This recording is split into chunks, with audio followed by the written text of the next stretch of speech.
Miss Weekend, Ghana job in that weekend. Yo. Upika puti siri yako, upika shiti siri yako, upimbe baby siri yako, kana buya mama kondo bane pra yako.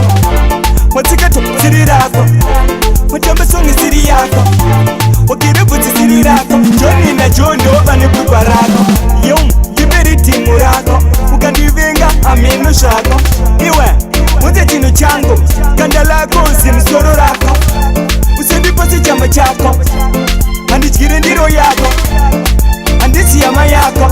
Sandi seize usawiye chako, wakere mjumbe siri yako, watore lume siri yako, wabatefuni siri yako, shiko anefesi nenge mino yako, wapemba mboke siri yako, warara mjumbe siri yako, uriroja bana pasi pako, kama kandi popamba pako, mukwende uya usi wako, wansefuzi siri yako, watore moto siri yako, haunyere kutotuka mama bako, watore peni siri yako, kutongwa tii siri yako, kubate pepi siri yako, ndakutema shamu yako, ndakudanzo si yako, nikandira maneno tora mai wako. Shamwari yako, ndiyo ya taura usandi benge shako, ndakukumbira oshako, kupetsa nguva yako, ndichitore nyaya yako, akashitira ndiba mkuru wako. Baby, ndakude kisi yako, ndokukisa semuromo rako. Bais, ndiri kunyeba shako, ndanga ndichida kungonza nyaya yako. Upika puti siri yako, upika shiti siri yako, upimbe baby siri yako, kana mbuya mama kondo bane pra yako.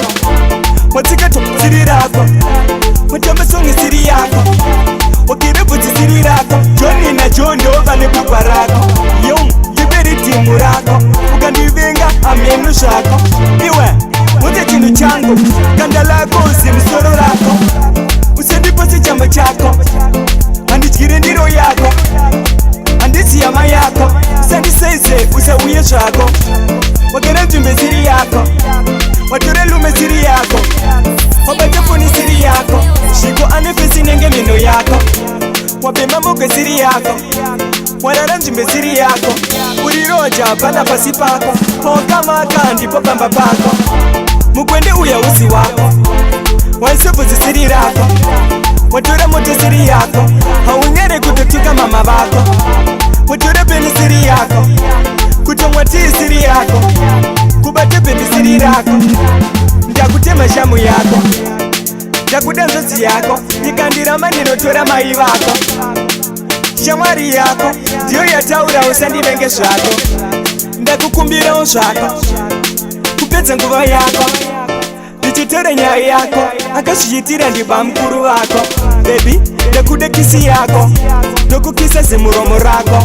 Bais, ndiri kunyeba shako, ndanga ndichida kungonza nyaya yako.